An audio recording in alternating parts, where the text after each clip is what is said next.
माऊली ज्ञानोबारायाचं अलौकिक चरित्र, जीवन चरित्र आपण श्रवण करत आहात। म्हणून माझ्या माऊली ज्ञानोबारायाचा आपला विषय चालू होता। संत चमत्कार करत नसतात, पण समाजासाठी कधी कधी चमत्कार करावाही लागतो। कारण संतांकडे ती ताकद असतं। आपलं भाग्य म्हणावं लागेल, माऊली ज्ञानोबारायासारखे सद्गुरू आम्हाला मिळाले, जगद्गुरु तुकोबारायासारखे सद्गुरू आम्हाला मिळाले। आपलं किती मोठं भाग्य म्हणावं लागेल। आमच्या महाराष्ट्रामध्ये मी त्या दिवशी बोलून गेलं का, संत जर जन्माला आले नसते ना, आमचा महाराष्ट्राचा बिहार किंवा पाकिस्तान व्हायला वेळ लागला नसता। ही ताकद त्या संत महात्म्याची। कारण हे असो दिठी जयावरी झळके, की हा पद्म करू माथा पारुके, तो जीवची परी तुके महिषेशी। कारण आम्ही साधारण जीव होतो, पण सद्गुरूंची कृपादृष्टी आमच्यावरती पडली, सद्गुरूंचा कृपेचा हात आमच्या मस्तकावरती पडला। आम्ही साधारण जीव होतो, पण सद्गुरूंच्या कृपादृष्टीची ताकद एवढी मोठी का आम्ही त्या शिवाच्या बरोबरीला जाण्याची ताकद आमच्यामध्ये निर्माण होती। कोणामुळं? ही संतांच्या कृपादृष्टीमुळे। संत समाजामध्ये साधे राहिले, साधं राहणीमान होते, वेड्यासारखे समाजामध्ये राहिले। पण तुम्हा आम्हाला जे विचार संतांनी दिले ना, ते विचार म्हणजे अलौकिक विचार होते। म्हणून योगीराज चांगदेव महाराजांचं त्या ठिकाणी अहंकार होता, तो गळून पडला। भिंत चालवली महाराष्ट्रामध्ये, संपूर्ण चारी भावंडांची ख्याती संपूर्ण महाराष्ट्रामध्ये कळलंय। करेड्याच्या मुखातून वेद बोलविला, भिंत चालवली। माऊली ज्ञानोबारायांनी स्वतःचा पंचाग्नी प्रज्वलित करून पाठीवरती मांडे भाजवले। सगळीकडे ती बातमी कळाली। इकडे पंढरपुरामध्ये पांडुरंग परमात्म्याला सगळं कळत होतं, पण नामदेव महाराजांच्या कानावरती ती इकडे पंढरपुरामध्ये बातमी कळाली। कारण आता ह्या कथेमध्ये जवळजवळ सावता महाराजांचं चरित्र येतंय बरं का, नामदेव महाराजांचं सुद्धा चरित्र या कथेमध्ये आलेलं आहे, गोरोबा काकांचं चरित्र कथेमध्ये आहे। अशा बऱ्याचशा संतांचं चरित्र या कथेमध्ये उल्लेख आलेला आहे। नामदेव महाराज म्हणजे दामो शेट्टी यांच्या पोटी नामदेव महाराजांनी जन्म घेतला। पण वारकरी परंपरा, आई वडिलांचा परमार्थ इतका आगळा वेगळा होता का त्या पांडुरंग परमात्म्याजवळ दामो शेट्टी असायचे। पण नामदेव महाराज छोटे होते, पण लहानपणापासूनच ते बाळकडू त्या भगवंताचं परमार्थाचं होतं का। नामदेव महाराज छोटे असताना एक दिवस काय झालं, नामदेव महाराजांचे वडील दामो शेट्टी कुठंतरी गावाला गेले, आणि गावाला गेल्याबरोबर नामदेव महाराजांच्या आई म्हणल्या, गोनाई नामा, अरे तुझे बाबा गावाला गेले, मग भगवंताला नैवेद्य तू घेऊन जा ना म्हटले। नामदेव महाराजांजवळ तो नैवेद्य दिला आईना, गोनाईना। नामदेव महाराजांनी तो नैवेद्य घेतला आणि पांडुरंग परमात्म्याच्या मंदिरामध्ये गेले। नैवेद्य एका हातामध्ये तो पाण्याचा तांब्या आहे। नामदेव महाराजांना भगवंताचं इतकं वेड होतं ना, लहान मुलाच्या मनामध्ये काही नसतं। आणि नामदेव महाराजांनी भगवंतासमोर तो नैवेद्य ठेवला, आणि ठेवल्याबरोबर भगवंताला म्हणले, देवा मला खेळायला जायचं, हे कोण म्हणले, आडो मला निघायचंय, देवा भोजन करून घ्या, मला जायचं म्हणले खेळायला। पण नामदेव महाराजांना माहितच नाही, आपले बाबा दररोज नैवेद्य घेऊन यायचे, भगवंत नैवेद्य खात होते का नाही हेही नामदेव महाराजांना माहित नव्हतं।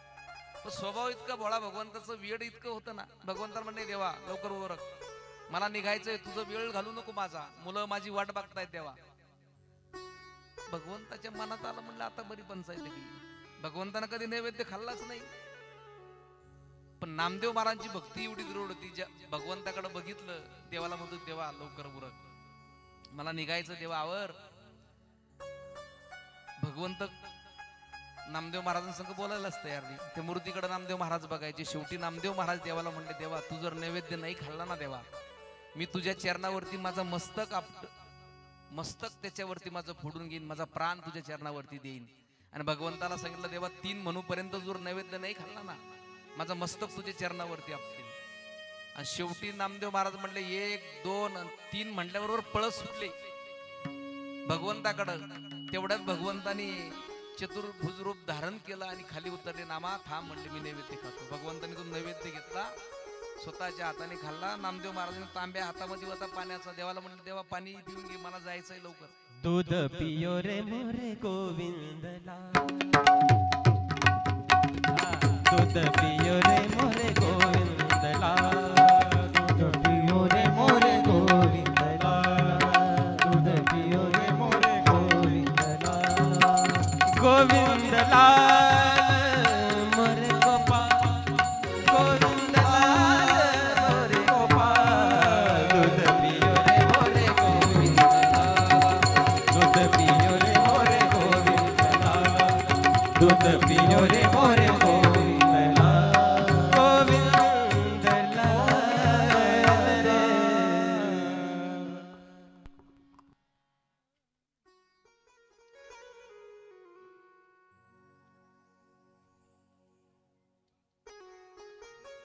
आणि नामदेव महाराज भगवंतानी नैवेद्य खाल्ला. नामदेव महाराजांनी एका हातामध्ये तांब्या एका हातामध्ये ताट घेतलंय आणि चालले वाजवत. कारण लहानपण आठवा आपलं जरा. आम्हाला जर आईनं लहानपणी नैवेद्य दिला ना, आम्ही मंदिरामध्ये जाताना 4-5 नैवेद्य जास्त घेऊन जायचं. उरलेले नैवेद्य मंदिराच्या पाठीमागं जाऊन खाऊन घ्यायचं.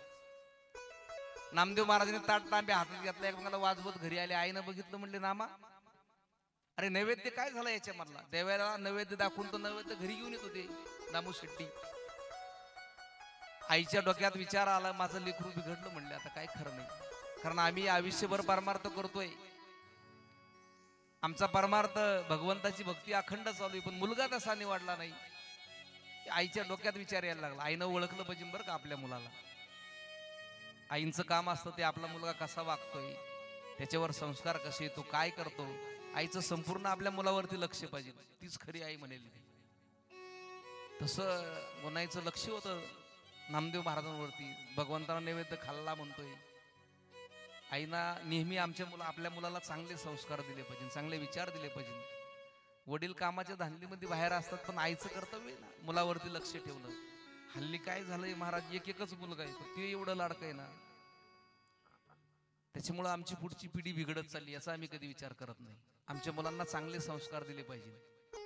मी म्हणलोय त्या दिवशी का शाळेचा आम्ही अभ्यास काळजीपूर्वक करून घेतो मुलाकडून, पण सकाळी सुद्धा त्याला म्हटलं पाहिजे ना, हरिपाठ म्हण, हनुमान चालीसा 5 मिनिटं म्हण. किती वेळ लागतोय हे आमच्या मुलाकडून आम्ही करून घेतलं पाहिजे. मुलगा कॉलेजला गेल्यावरती काय करतो याच्याकडे लक्ष असलं पाहिजे. मुलीकडे आमचं लक्ष असलं पाहिजे. जीवन जगत असताना, परिवार चालवत असताना आपल्या मुलांकडे आईचं कर्तव्य आहे बघणं. माझ्या छत्रपती शिवाजी महाराजांना घडवण्याचं काम माझ्या जिजाई साहेबांनी केलंय. कारण जे महान पुरुष जे होऊन गेले ना, यांच्या पाठीमागं आईचाच हात आहे, दुसरं कोणी नाही. आईच्या संस्कारावरती जो घडतोय, जो मोठा होतोय ना, तो काहीतरी आगळा वेगळा जन्माला येत असतो. मी नेहमी म्हणत असतो, आमच्या जीवनामध्ये वडिलांकडून संघर्ष शिकावा आणि ऐकून संस्कार शिकवा. बाकी सगळं जग शिकवतो, दुसरं काही शिकण्याची गरज नाही. एकच राजा इथे जन्मला, एकच राजा इथे जन्मला, शिवनेरी किल्ल्यावर. माझा राजाचं नाव गाजतंय गड किल्ल्याच्या दगडावर. माझ्या देवाचं नाव गाजतंय गड किल्ल्याच्या दगडावर. माझ्या देवाचं नाव गाजतंय गड किल्ल्याच्या दगडावर. शिवरायाचं नाव गाजतंय गड किल्ल्याच्या दगडावर.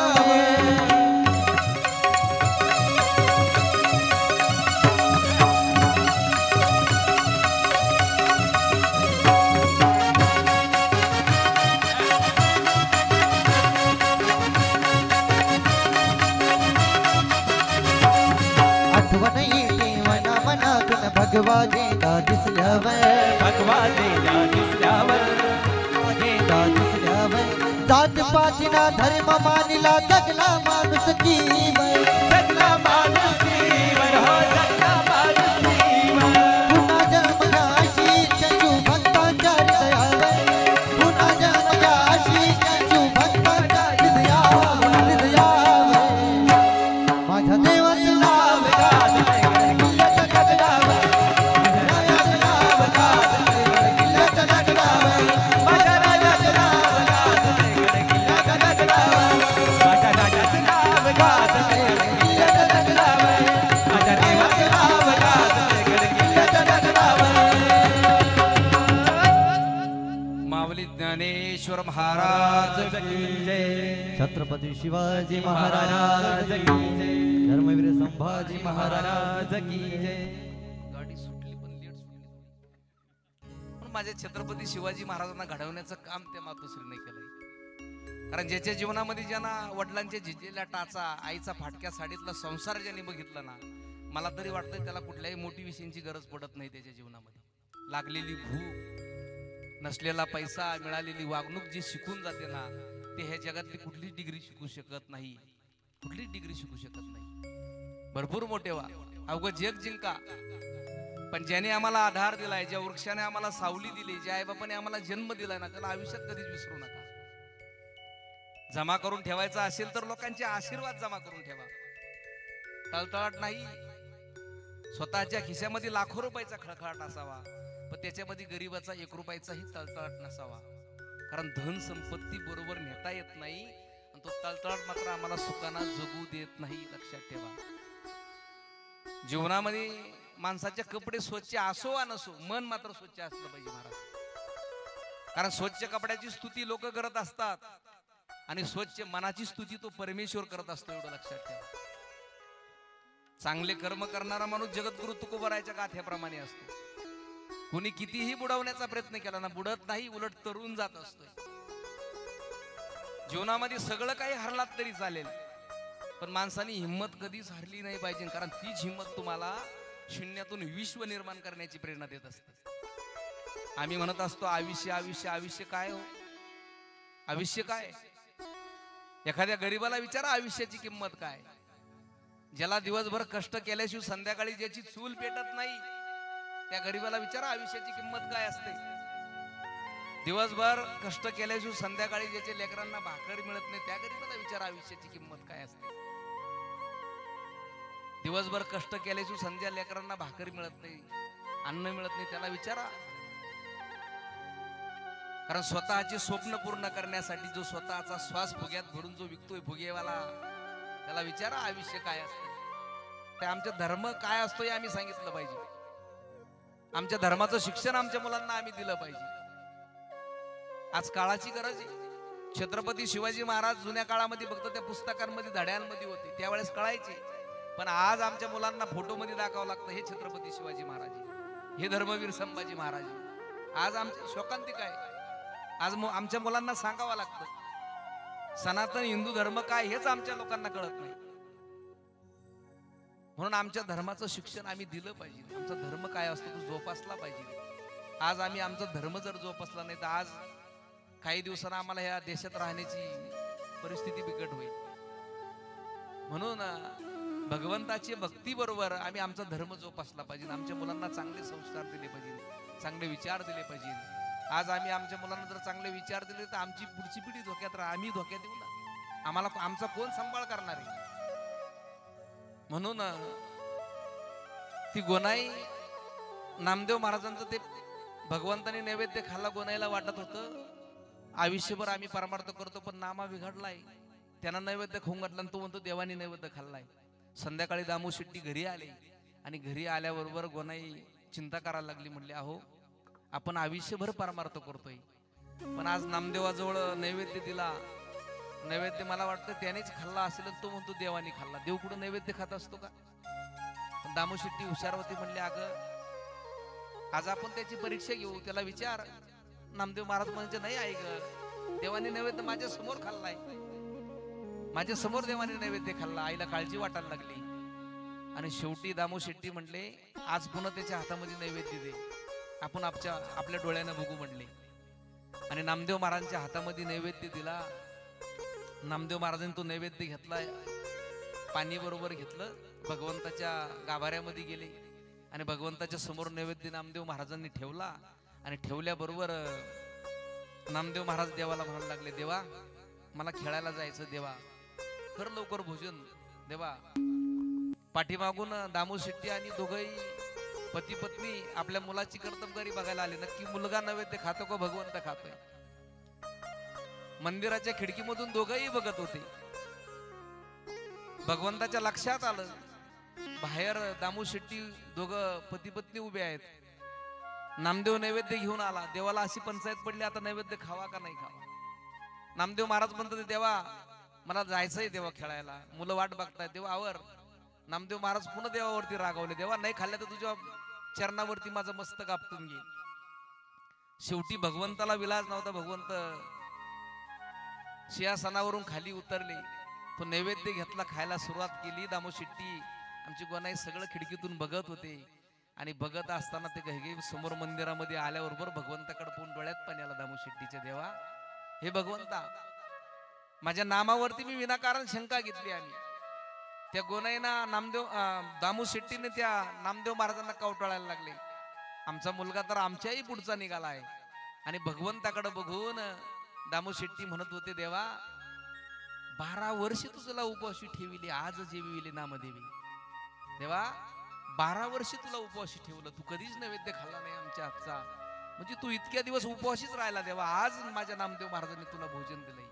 12 वर्ष तुझला उपवासी ठेविले, आज जेविली नामदेवी. मग ते नामदेव महाराज तशापासून भगवंताजवळच असायची. आणि नामदेव महाराजांना कळलं का 4 भावंड आळंदीमध्ये भिंत चालवली. चमत्कार त्यांचा सगळा महाराष्ट्रामध्ये प्रत्येकाला कळली होती त्यांची ख्याती.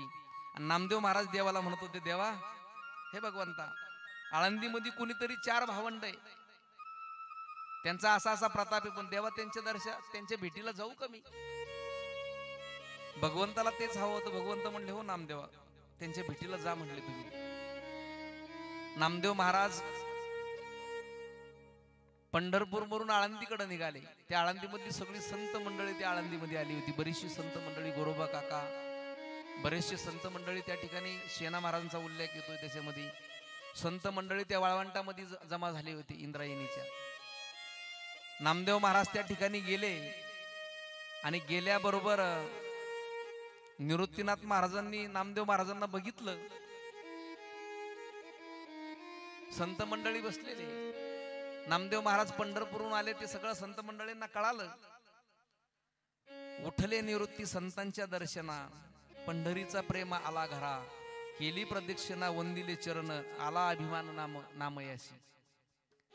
निवृत्तीनाथ महाराज उठले, नामदेव महाराजांच्या चरणावरती दर्शन घेतलं. पण नामदेव महाराज त्यांच्या एकाच्याही चरणावरती नतमस्तक झाले नाही. नामदेव महाराजांना थोडा अहंकार झाला, मी जगाच्या मालकाजवळ राहतोय, भगवंताजवळ राहतोय, मला काय कोणाच्या दर्शन घेण्याची गरज आहे, असा अहंकार झाला. ते मुक्ताई सगळं बघत होती नामदेव महाराजांकडं. पार पायापासून तर शेंडीपर्यंत मुक्ताई होती, ती आदिशक्ती. कारण मुक्ताईचं कार्यच ते होतं. का नामदेव महाराजांकडे माझ्या मुक्ताईनं बघितलं, योगीराज चांगदेव महाराजांचा गर्व सुद्धा मुक्ताईनं हरण केला होता. तसं नामदेव महाराजांकडे बघितलं, मुक्ताईच्या लक्षात आलं का नामदेव महाराजांना सुद्धा गर्व झालाय. सगळे संत मंडळींनी नामदेव महाराजांचं दर्शन घेतलं, पण नामदेव महाराज कोणाच्याही चरणावरती नतमस्तक झाले नाही. आणि मुक्ताईच्या लक्षात आल्याबरोबर मुक्ताईनं विचार केला. मुक्ताई म्हटली गोरोबा काकांना, गोरोबा काका एक काम करा म्हटले, हे सगळे संत मंडळी बसले ना, हे संत मंडळी पक्के का कच्चे शोधू म्हणले आपण. पक्के का कच्चे शोधू असं म्हटल्याबरोबर गोरोबा काकांना सांगितलं, ते धापटणं आला म्हटलं. ते मडके बनवायचं धापटणं असतं ना कुंभाराचं. गोरोबा काका कुंभार समाजामध्ये जन्माला आले होते, त्यांचं चरित्र आपण नंतर बघू. थापटणं आला म्हणजे प्रत्येक संतांच्या मस्तकावरती हाणून पहा, कच्चा आहे का पक्का आहे. आणि गोरोबा काकांनी ते थापटणं घेतलं आणि प्रत्येक संतांच्या मस्तकामध्ये हाणायला लागले. हे नामदेव महाराजांनी बघितलं. नामदेव महाराजांनी बघितल्याबरोबर नामदेव महाराजांनी विचार केला, अरे म्हटले एवढं मोठं थापटणं डोक्यात आणतो, एक डोक्यात बसल्याबरोबर मरण ना, काय खरंय म्हणलं या संत मंडळीचं. आणि नामदेव महाराज तिथून पळत सुटले. जे पळ काढला नामदेव महाराजांनी पुन्हा पंढरपुरामध्ये उपस्थित झाले, भगवंताजवळ आले आणि भगवंताला म्हणत होते, देवा अरे काय तुझी संत मंडळी, मुक्ताईने तिथे माझविली कळी, ही संत मंडळी कपटी तुझी देवा, ही सगळी संत मंडळी कपटी, काही कामाची नाही देवा. तू सांगत होता देवा असे माझे संत तसे माझे संत, तेव्हा काहीतरी पूर्वजन्मीचं माझं पुण्य तुझ्या चरणाजवळ आहे म्हणून देवा मी आज वाचलो, नाही तर मी तिकडच मेलो असतो. नामदेव महाराज देवाला सांगायला लागले. भगवंत हसायला लागले. भगवंत म्हणले, नामदेवा खरंच तू कच्चा आहे गाड्या, अरे तुला संत मंडळी ओळखूच येत नाही, असा कसा नामा तू. भगवंत म्हणत होते, नामदेवा तू माझ्या जवळ राहिला, पण तुला संत मंडळी ओळखता आले नाही, मी सुद्धा तुला ओळखलो नाही, म्हणजे मला सुद्धा तुला ओळखता आलं नाही. नामदेव महाराज म्हणतो, नाही देवा मी तुला ओळखतो ना देवा, देवा तुम्हाला रोमा रोमात मी ओळखतो देवा, तुमच्यापाशी माझं आयुष्य गेलं देवा. भगवंतानी विचार केला नामदेव महाराजांची आपण परीक्षा घेऊ म्हटली. भगवंतानी काय केलं बरं का, रुक्मिणी आई साहेबाला सांगितलं आपण एक घिसटण्याचं वेश धारण करायचं म्हणजे. पंढरपुरामध्ये चंद्रभागेच्या तीरावरती घिसाडी आणि घिसटणीचं रूप भगवंतांनी धारण केलं आणि भगवंत म्हणले घिसाड्याचं रूप धारण केलं. भगवंत सांगत होते मी तुला सांगन स्वयंपाक बनव. तू म्हणायचं स्वयंपाकाला काय करू मी. नामदेव महाराज सकाळी सकाळी तिथं गंगेवरती स्नान करता आले होते चंद्रभागेवरती. आल्याबरोबर दोघांचं सुरू झालं. घिसाड्याचं रूप भगवंतांनी धारण केलं, घिसटणीचं रूप आई साहेबांनी धारण केलं आणि भगवंत म्हणत होते अरे स्वयंपाक बनव. रुक्मिणी आई साहेब म्हणतो त्या काय स्वयंपाक करू. समोर ते गाढव चिरतं का म्हणले, सरताय का त्या गाढवाला का आपण शिजव म्हणले त्याचं मटण. ते गाढव कापलं रुक्मिणी आई साहेबांना त्या हंडीमध्ये टाकलं. रुक्मिणी आई साहेब म्हणतो त्या घिसटण्याच्या रूपामध्ये देवा अजून ते भरलं नाही ना. पुन्हा सांगितलं समोर एक कुत्रा दिसतंय का ते का आपण त्या हंडीत टाक. तेही टाकलं रुक्मिणी आई साहेबांनी. पुन्हा रुक्मिणी आई साहेब म्हणे तो हंडा भरला नाही अजून. म्हणे तो समोर मुलगा दिसतो का नामदेव महाराज होते समोर, त्या मुलालाच पकड म्हणे त्याला कापून त्या हंडीत टाक. असं म्हणल्यावर नामदेव महाराजांनी धूम टोकली. नामदेव महाराज पळतच सुटले भगवंताकडे. कुठं जाणार, भगवंताच्या मंदिरामध्येच पळले. गाभाऱ्यामध्ये नामदेव महाराज गेले आणि गेल्याबरोबर नामदेव महाराजांच्या समोर ते घिसटण्याचं रूप होतं का भगवंतानी तसंच मूर्ती स्वरूप भगवंत पुढे प्रगट झाले. आणि मग नामदेव महाराज बघायला लागले अरे देवा तू. मग भगवंत म्हणले नामा तू मला ओळखलंच नाही रे. तू म्हणतो ना मी तुला रोमारोमात ओळखतोय, कुठं ओळखलं. घिसटण्याच्या रूपामध्ये सुद्धा तू मला ओळखलं नाही नामा. आणि मग भगवंत नामदेव महाराजांना म्हणत होते नामा तुला आता गुरु करण्याची गरज आहे. म्हटलं कोरा राहून जमणार नाही, गुरु करावा लागणार आहे. कारण माणसाच्या जीवनामध्ये गुरु सगळ्यात महत्वाचा आहे. सद्गुरु जीवनामध्ये असेल तरच आपला मार्ग आपल्याला चांगला मिळत असतो. नाही तर माणूस आयुष्यभर कोरा असतो. जीवनामध्ये सद्गुरु गुरु माणसांनी केलाच पाहिजे.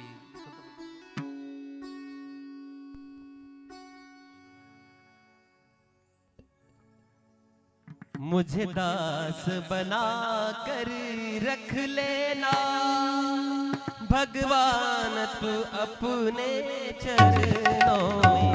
मुझे दास बना कर रख लेना भगवान तू अपने चरणों में. ताली बजाओ. दास बना के रख लेना भगवान तू अपने चरणों में. मुझे दास बना कर रख लेना भगवान तू अपने चरणों में. भगवान तू अपने चरणों में.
सुद्धा नामदेव महाराजांना गुरु करायला सांगितलं हो. आमच्या जीवनामध्ये आम्ही गुरु केला पाहिजे ना. नामदेव महाराजांना भगवान परमात्मा म्हटले, पांडुरंग परमात्मा नामा आता तुला गुरु करावा लागेल. नामदेव महाराजांनी गुरु कोणला केलाय? विसोबा खेचर. कारण ज्या विसोबा खेचरांनी माझ्या मुक्ताईचं जे मांडे भाजण्याचं खापर फोडून टाकलं होतंय, माऊली ज्ञानोबारायनं पंचाग्नी प्रज्वलित केलताय आणि मुक्ताईच्या चरणावरती त्यावेळेस जे नतमस्तक झाले होते ते विसोबा खेचर आणि माऊलाई माझ्या मुक्ताईना त्यांना शिष्य बनवलं होतं. म्हणजे मुक्ताई त्या विसोबा खेचरांची गुरु झाली आणि ते विसोबा खेचर औंढा नागनाथ या ठिकाणी गेले होते. औंढा नागनाथला विसोबा खेचर होते, वय झालं होतं त्यांचं त्यावेळेस.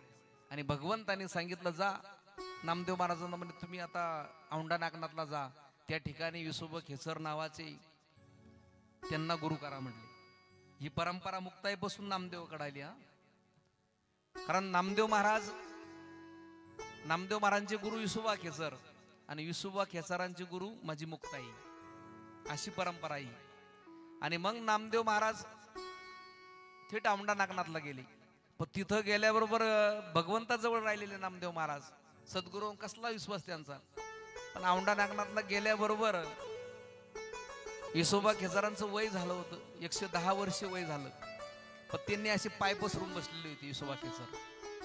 पण नामदेव महाराजांनी गेल्याबरोबर बघितलं, म्हणले हा महात्मा इथं बसलेला आहे, पाय लांबवलेले, पण त्या पाय त्यांचा पिंडीवरती होता, महादेवाच्या पिंडीवरती पाय होता विसोबा खेचरांचा. नामदेव महाराज गेले गेले म्हणले काय महात्मा आहे, मला भगवंताने इथं पाठवलं, हा महादेवाच्या डोक्यावरती पाय ठेवून बसलेला महात्मा आहे, कसला म्हणे हा गुरु करायचा. म्हटले मी का? पांडुरंग परमात्मा काही सांगतात, कोणला गुरु करा सांगतात, हा गुरु तर महादेवाच्या पिंडीवरती पाय ठेवलेला बसलेला आहे. म्हणले असं कुठं गुरु असतो का? म्हणले असं म्हटल्याबरोबर नामदेव महाराज विसोबा खेचरांजवळ गेले. म्हणले का हो, तुम्हाला समजतं का? म्हणले काय, तुम्ही महादेवाच्या डोक्यावरती पाय ठेवला आणि इथं बसलात, कळतंय का काही तुम्हाला? देवाच्या डोक्यावरती पाय ठेवत असतात का? विसोबा खेचर म्हणले अरे माझं वय झाले, माझे पाय मला उचलत नाही, एक पाय माझा उचलून बाजूला ठेव, पिंडीवरचा पाय तू उचलून बाजूला ठेव, तुला वाटतं ना देवाच्या डोक्यावरती पाय ठेवलाय. मग नामदेव महाराज देवाच्या डोक्यावरती कुठं पाय ठेवत असतात का? नामदेव महाराज गेले, विसोबा खेचरांचा पाय धरला आणि दुसरीकडे असा फिरून ठेवल्याबरोबर तिथं पुन्हा पिंड तयार झाली. खालून महादेवची जिथं पाय ठेवील का विसोबा खेचरांचा, तिथं महादेवची पिंड तयार व्हायची. नामदेव महाराजांनी पुन्हा ते विसोबा खेचरांचे पाय उचलले, पुन्हा असं फिरवलं, इकडून ठेवल्याबरोबर तिथं महादेवाची पिंड तयार झाली. मग नामदेव महाराजांच्या लक्षात आलं विसोबा खेचरांचा अधिकार किती मोठा आहे. आणि मग नामदेव महाराजांनी विसोबा खेचरांच्या चरणावरती नतमस्तक झाले, आपलं मस्तक ठेवल्याबरोबर त्यांना अनुग्रह माझ्या विसोबा खेचरांनी दिलाय. मग त्या ठिकाणी नामदेव महाराजांनी त्यांना गुरु करून घेतलंय. आणि नामदेव महाराज मग गुरु झाल्यावर नामदेव महाराजांमध्ये जे ज्ञान उत्पन्न झालं होतं, भगवंताला ओळखण्याची ताकद तयार झाली होती. आणि तिथून पुन्हा नामदेव महाराज पंढरपुराकडे निघाले. पण येत असताना बार्शी या ठिकाणी मुक्काम केला. आणि मुक्काम केल्याबरोबर नामदेव महाराज सकाळी भोजन करून निघणार. सकाळी नामदेव महाराज भोजन करायला बसले. भोजन करायला बसल्याबरोबर एक काळ्या रंगाचं कुत्र पळत आलं. त्याने काय केलं, नामदेव महाराजांचं ताटामधली पोळीच उचलली आणि ते पळायला लागलं पोळी घेऊन.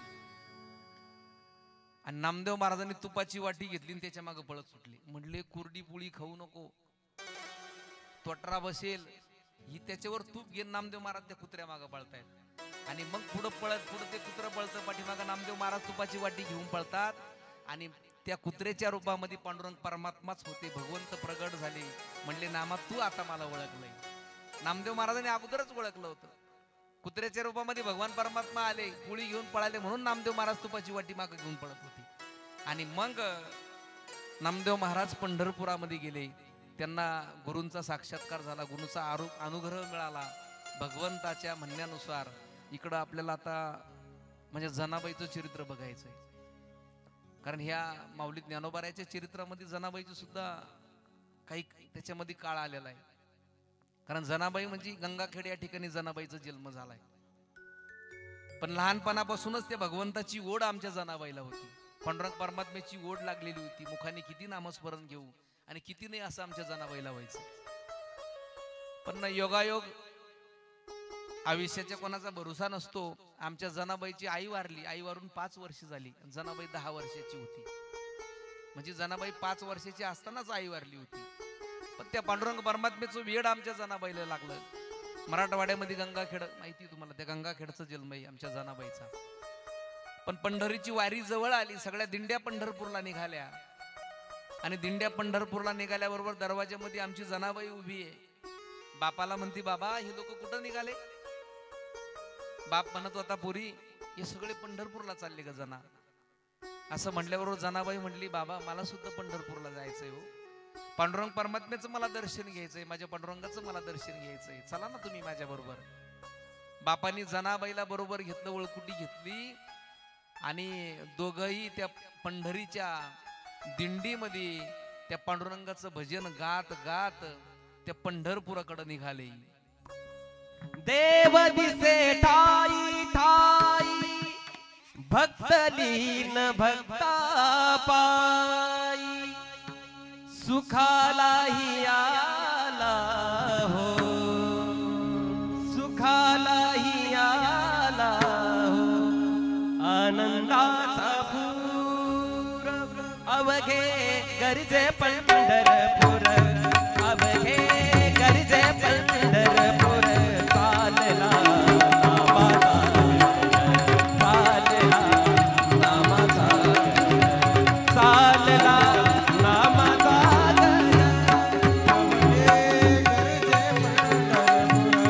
अवघे गरजे पंढरपूर चालला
सद्गुरूंचा विषय निघाला आणि आमचे गणेश बाबा आज उपस्थित झाले.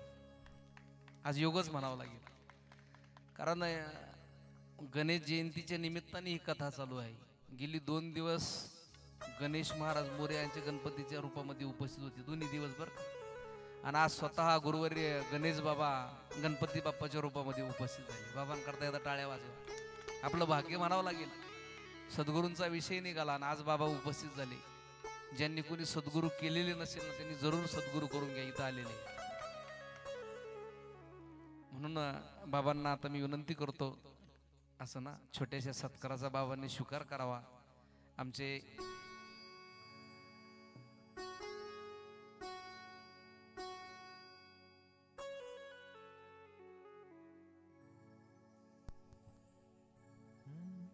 गुरु बिन कौन बतावेगा,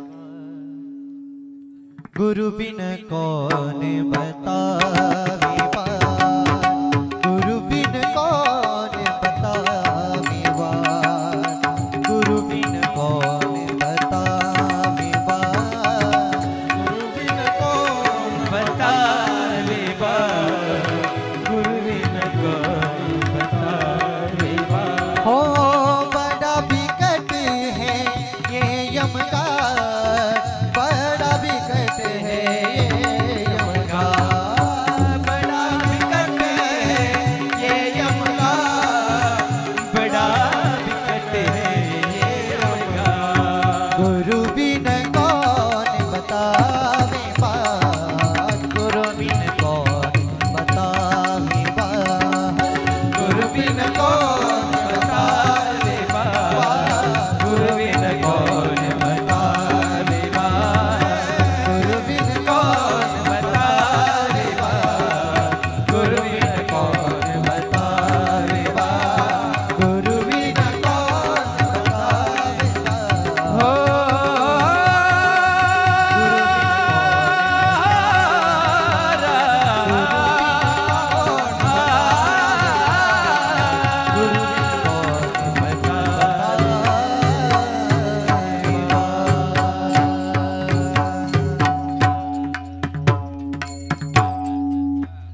अनुभवी न कोण बतावी बाळ